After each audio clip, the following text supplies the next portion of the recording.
My name is Fyodor Johnson.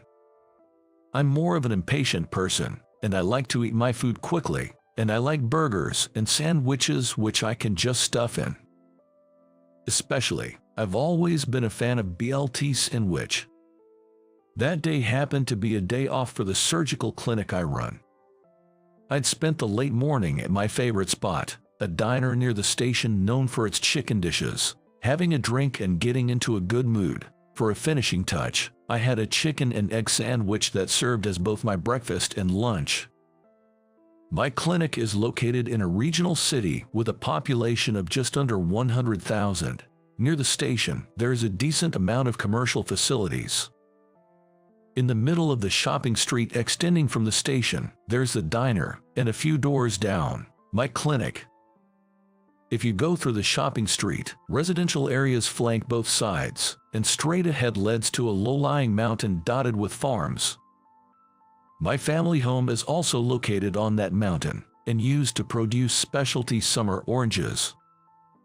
My parents are both gone. They passed away in their late 80s, so they must have had a fulfilled life. Now that I'm approaching 60, I live alone in the house my parents left behind. I was once married. However, we parted ways after 7 years of marriage. It was a common issue of personality clashes. Ever since, I thought living alone and doing as I like suited me better than married life. Anyway, that day, shortly after I started up the mountain slope where my house was located, feeling good after having had a few drinks and a full belly, I heard a young woman scream, "Eek!" Looking up the slope, I saw summer oranges rolling down. I picked up one with my left hand, stopped the next one with my right foot, and another with my left foot. The fourth one rolled between my legs. For the fifth one, I reflexively tossed the grilled chicken I had brought back for my evening drink, and caught it with my right hand. I went up the slope, holding those oranges, to where the young woman was. Upon reaching, she turned out to be a girl in her early 20s, with short hair and an innocent look on her face. Ouch, I think I might have sprained my ankle. She was wearing sporty white leggings and was sitting down, rubbing her ankle. "Here, let me see." I handed her the oranges I was holding and placed my hand on her ankle. "Ouch, there," she exclaimed. It was a mild sprain for sure. Still, I couldn't just leave her there. So, I gave her a shoulder to lean on and walked her down the slope, and took her to my clinic. I put a patch on her, tightly wrapped her ankle in a bandage, and gave her some first aid. "Come back tomorrow, I'll examine you properly then." It was my day off, and I had a few drinks in me. I'm sure it wasn't anything serious, but I told the girl to come back tomorrow. It's all my mom's fault. When you're talking to others, call her mother, not my mom, ok? "Yes, sir." She stuck out her tongue cheekily after she replied. That day, she'd been sent by her mom to the unmanned fruit stand at the top of the hill to buy some summer oranges. As she was coming down the hill with the oranges in a paper bag she brought, the handle of the bag suddenly broke and the oranges rolled out. It's my mom, my mom keeps reusing department store bags because she wants to be eco-friendly. The handle must have been about to break off. Her mom must have been quite frugal. I almost dropped my smartphone too. "Were you walking while messing with your smartphone?" "Yeah." I scolded her, telling her that was far worse. Staring down at a smartphone for long periods can strain your neck and lead to stiff shoulders and headaches. That's a condition called text neck. It's dangerous, so stop using your smartphone while walking. As I told her, she gave me another drawn-out "yes sir" in reply. Her house seemed to be just ahead in the residential area, within walking distance from my clinic, but I felt sorry for her having to walk on that foot. I suggested her to take a taxi. "You should get there within base fare. You have money for that." "I'm fine, I have it." Nodding, I gave her a crutch. As I walked her to the clinic entrance, she kept turning back to smile brightly at me. As I was about to go back inside, I noticed the part-time job notice I taped to the entrance door was starting to peel off. It's been up for over a month now. As I fixed the notice, I wondered if I should use online job postings. Just as I was thinking about this, I found she left behind her oranges. I'll give them to her tomorrow. Then the next day. What's this? A gift? I have a policy of not accepting such things from patients. A woman who came with the girl from yesterday handed me a department store paperback. She had the same face as the girl from yesterday. I thought they might be sisters. Even so, you were so kind to help my daughter yesterday when she was in trouble. It was her mother. She bowed her head and handed the paper back to me again. I caught a glimpse of what was inside. A bottle of imported whiskey. Pretty pricey stuff. That's when the girl interrupted. "Doctor, please, take this." The girl pleaded, clasping her hands in front of her face as if in prayer. I thought, this is going just as planned. Then, clearing my throat, I feigned annoyance as I accepted the paper bag containing a bottle of whiskey. Whiskey, it's been a while. One more thing to look forward to tonight. The mother, even as I was about to start examining the girl, remained rooted to the spot. I told her to wait in the waiting room. "This isn't kindergarten. You don't need to babysit." "Yes, you're right. I am in the way, aren't I?" Her acknowledgement that she was in the way gave me pause, but I handed her the forgotten summer orange, and she took it to the waiting room. The X-rays confirmed that there was nothing wrong with the girl's leg. It would surely be fully healed in 2 or 3 days. Within 10 minutes of the treatment ending, the mother and daughter returned. "Doctor, we wanted to talk to you about the part-time job notice you posted out front."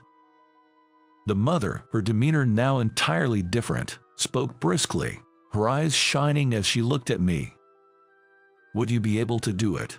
As I spoke, I couldn't help staring at the mother's face, still convinced they must be sisters.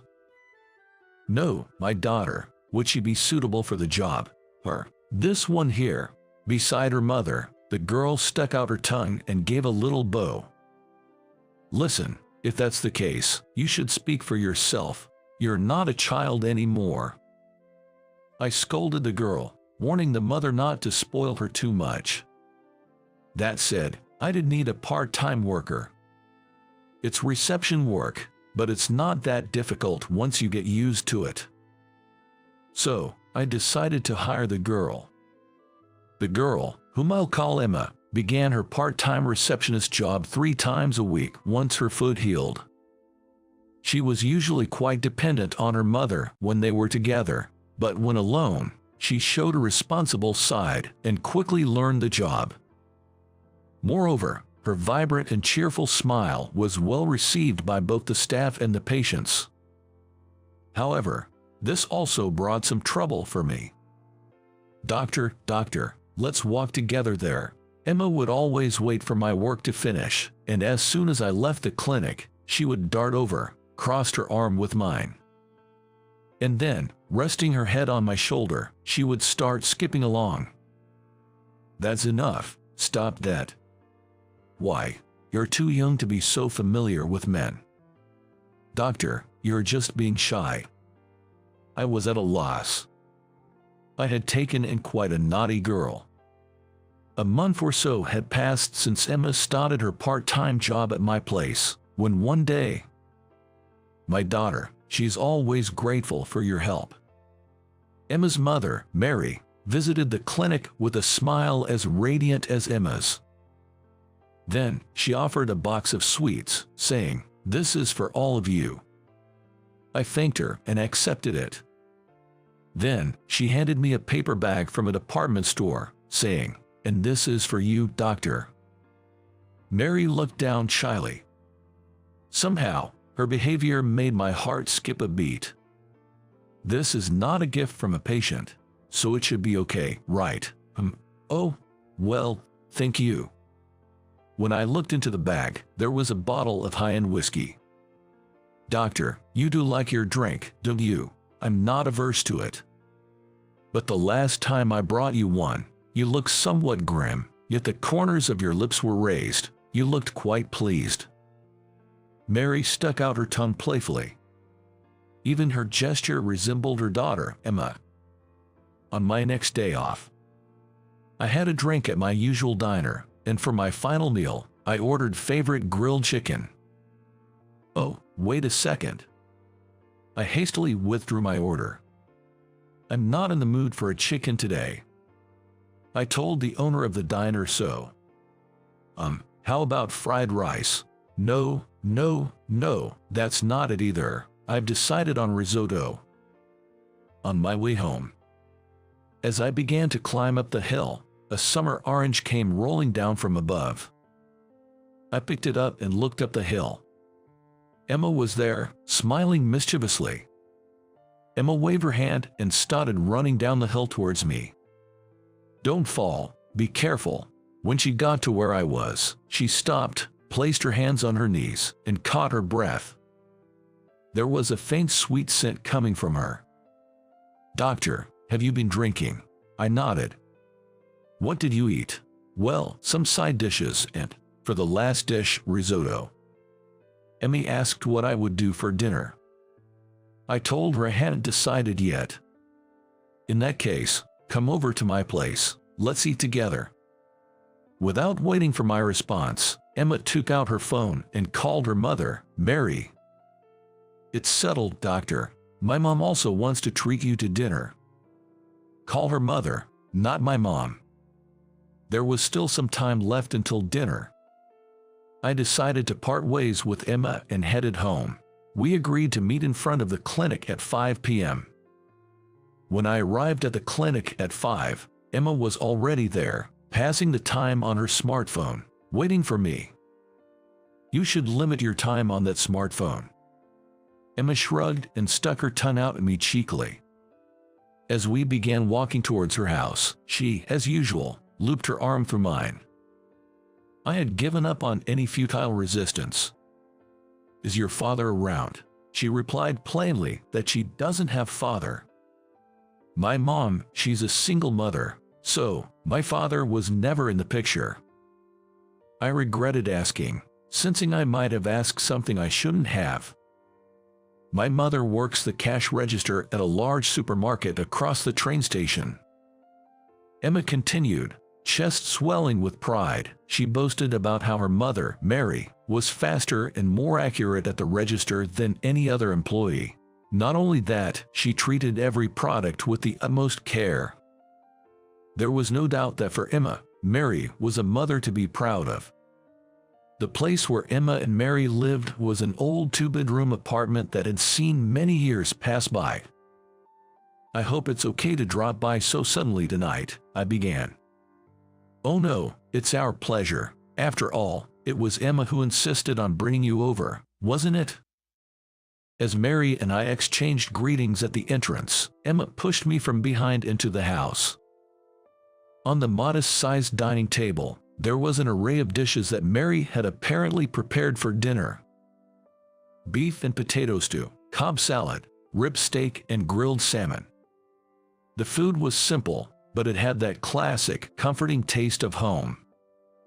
As Emma guided me to my seat at the table, Mary brought out a can of beer from the refrigerator. Oh dear, it's still lukewarm, isn't it? Emma jumped in. That's what I told you to pick some up from the convenience store on the way here. But buying it from the supermarket where I work is cheaper since I get a staff discount. Soon enough, a playful argument broke out between mother and daughter. For some reason, I ended up playing the mediator. All right, let's settle down. Whether it's cold or lukewarm, beer is still beer. It's perfectly fine. And so, Emma, Mary, and I shared a meal around the dining table. I don't think we've ever had dinner with a man at home like this, have we? Emma mused. But dear, we've had dinner with Tom before, remember? Mary reminded her. That was when we were kids. He was just a boy, not a man. She then turned to me and explained that Tom was just an old childhood friend from kindergarten. Excuse me, I need to use the restroom. Emma, you don't need to announce that. Mary reprimanded her hastily and then turned to me, bowed her head. Emma stuck her tongue out at me before scampering off to the restroom. Mary took a sip of her beer, which she claimed she rarely drank, her cheeks turning a shade of pink. You know, the day you helped Emma, she twisted her ankle, and you scolded her. She told me all about it. I'm sorry about that. No, it's okay. She seemed quite happy about it. Happy about being scolded by me. Yes. Mary spoke to me. She's been raising her daughter, Emma, as a single mother, working hard to prevent anyone from blaming her lack of a father. She said Emma turned out to be such a good, obedient girl. But still, just being a mother, I feel like I can't scold her properly. At that moment, Emma returned from the bathroom. Emma, with a carefree air, hugged me from behind. Hey, did you wash your hands properly? At 10:30 in the evening. I left, seen off by Mary and Emma. As I was climbing up the hill towards my house, I started to think. Usually, on my days off, I only thought about going to bed early to prepare for the next day. But that night, the one I spent with Mary and Emma, it felt like a waste to just go to bed. Maybe I should take a walk around before heading home.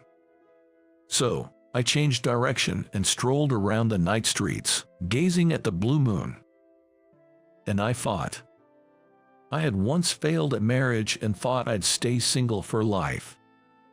That was me. The next day, on my way home from work, I went to the supermarket where Mary works, which is located on the other side of the station. I found Mary, working briskly, and got drawn to her checkout line. Just as Emma bragged, Mary was a fast worker. Her energetic smile never faded, yet her eyes were serious. I felt like I could watch her forever. That's how I felt. Oh, doctor, I rarely come to this supermarket. Once Mary made sure there were no customers behind me, she placed a "Please use the next register" sign on her counter. From then on the days when Emma had a day off from her part-time job, I would stop by Mary's supermarket after work. Mary adjusted her shift to match the time I showed up and came to meet me at the coffee shop next to the supermarket. Half a year later. You two seem a bit tense, don't you? Emma said to me and Mary, who were posing in front of the camera. It was at a photo studio in town. We didn't have a wedding ceremony. Instead, we decided to take a commemorative photo. Our wedding photo. With the cameraman's cue, the flash went off. The photographer suggested another shot. Hey Emma, you should join us. Let's take a picture with the three of us. Emma nodded energetically with a smile and stepped between me and Mary. We all looked at each other. Our smiles naturally broke out. All right, here goes. Upon the photographer's cue, we all turned our faces towards the camera at once. Our first family photo. It must have turned out beautifully. How did you like it? Your subscription to the channel encourages us to keep producing.